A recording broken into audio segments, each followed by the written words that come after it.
You know, I really didn't plan on making this video, but the discourse around this game is genuinely so beyond insane that I had to sit down and write this script. The topic is the death of Nuance and how it relates to the discourse around Bungie's new extraction shooter, Marathon. Now, nuance as it relates to discourse on a controversial subject has always been a problem. This is an issue that began with the inception of the internet, and honestly, it's only gotten worse as it evolved and as it slowly, well, actually, not that slowly, seeped into every single facet of our lives. So let's talk about it. What does nuance actually mean? And why has Marathon, a seemingly unoffensive and, dare I say, pretty fun game, turned the internet into a cesspool of ridiculous opinions and an all-out war on Reddit? Let's start with the meaning of nuance. Quote, a subtle difference in or shade of meaning, expression, or sound. Well, therein lies the issue. Subtlety. There is nothing subtle about the discussions about this game. And it leads me to believe that at scale, nuance may be dead. If you dared to adventure, quite idiotically I must admit, into the Marathon subreddit like I did, you would be greeted by two things. The most negative, pessimistic, and fury-filled, poorly formatted essay on why Marathon is the worst game ever created since the inception of video games, or the opposite, an essay what the kids are calling glazing the absolute heck out of the game, how it cured their depression, brought color back into their world, how it can do no wrong. I left the subreddit minutes later, but the damage had been done. I hadn't even played the game yet, and I felt angry, disappointed, confused on what to think of the game. How can things be so divisive already, I asked myself. After all, at the time the game had been out for less than 24 hours. Where was the nuance? How could so many people have made their decisions so quickly and so confidently? And why am I even on Reddit? I always regret the decision to check subreddits of games I'm interested in. I gotta stop doing that, but that's just for me to figure out on my own. Just ignore that. So I attempted to clear my mental palate of all the slop I had just read about the game, and I simply launched the game. Something I should have done before opening the proverbial Pandora's box of idiots, aka Reddit. After some expected technical hiccups, I was in. I was thrown right into a tutorial on a stormy alien world. The tutorial was great. The sound design immersive, and the highly stylized and colorful world tickled my sci-fi loving brain. I found myself wandering the tutorial and admiring the assets, which is not something I often do in a multiplayer game. And my first thought as I progressed through the tutorial and continued to play for a few hours was, how did this game make people mad enough to hop on Reddit and rage at the game as if a Bungie employee personally came over to their grandmother's house and stole her oxygen tank? Look, I get it.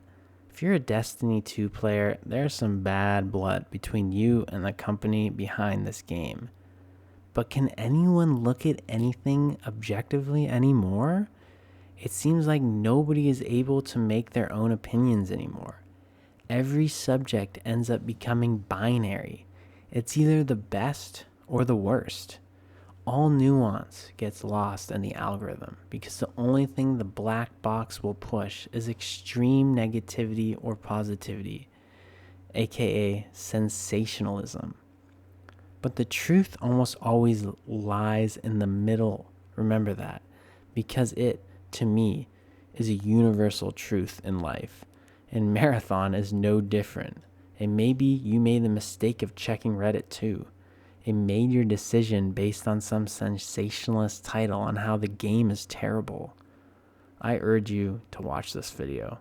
It may change your mind. Let's get into what makes marathons stand out in some good ways, and what differentiates it from what has become the titan of the industry, arc raiders. Without a doubt, the best thing Marathon has going for it is its gunplay. It's created by Bungie, so there isn't a big surprise there. But what is a big surprise is how I didn't realize how much I missed good gunplay until I tried Marathon for the first time. As much good as Arc Raiders has going for it, the gunplay is one of its weaker points. Embark did what they could to make the gunplay fun and exciting, but let's be honest, it will never hold a candle to a properly done FPS. And Marathon has that feeling as far as fighting goes, of a smooth and proper FPS. The guns have weight, variability, and feel damn good to hit a headshot on. In my opinion, Arc Raiders is not a fun game to be played solely as a PvP game. And if the fascinating evolved behavior of aggression-based variability in lobbies did not exist, aka Care Bear lobbies, I would not have played half as much as I have.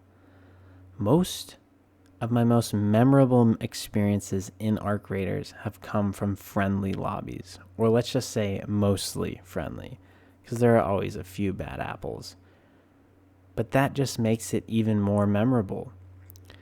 And this leads in perfectly to another thing that makes Marathon stand out in such a big way to Arc Raiders. It is a PvP first game. It's shoot on sight, and I love it that way.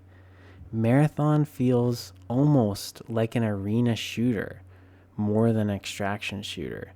When I see someone, I am not even thinking of asking if they are friendly. The engagements always begin with a firefight. And that is how they should go. This is an FPS, and I would be remiss if I didn't treat it as such. My point with this is that there is room for both Marathon and Arc Raiders to coexist. If I want to just fight and enjoy the smooth and refined Bungie gunplay, I'll play Marathon. And if I want to loot and do cool PvE challenges and maybe fight a few teams on the way, then Arc Raiders is my game. Marathon also has a fascinating mechanic where the loot gets better the later you stay on the map. This is a very well thought out mechanic. It's frustrating when in Arc Raiders I load in 2 or 3 minutes late to a raid and whole buildings have been scavenged, leaving less incentive to stay and interact with that game. So you end up extracting and resetting until you get a fresh lobby. Whereas in Marathon, no matter when you enter the game, the loot is only going to get better. That risk reward is a fantastic concept and is a perfect example of the nuance we need to introduce into the conversation about Marathon. Listen, I'll be the first to tell you the game isn't perfect. At first, the UI was completely overwhelming. The hero shooter style is not going to be for everyone. Heck, as much as I love the art style, I know that it won't be for everyone, and that is a great reason to not be interested in the game. But the game has real tension, unbelievably fun gunfights, and such brutal enemy AI that I was raging for minutes after, when I found out that they not only could knock you, but could finish you as well. I just want us to talk about the game like real human beings here. It's clearly a game that had a ton of effort put into it, and I see a bright future for the game, despite the unbelievable divisive response we have seen online. Heck, half the internet is just rage baiting bots, isn't it? Or maybe that's just what they want us to believe. Whatever the case may be, nothing is black and white, and nuance matters. Thanks for watching and listening to this little ramble. If you enjoyed the video, please subscribe. This is a new channel, and it makes a world of a difference. Thanks again, and I'll see you soon.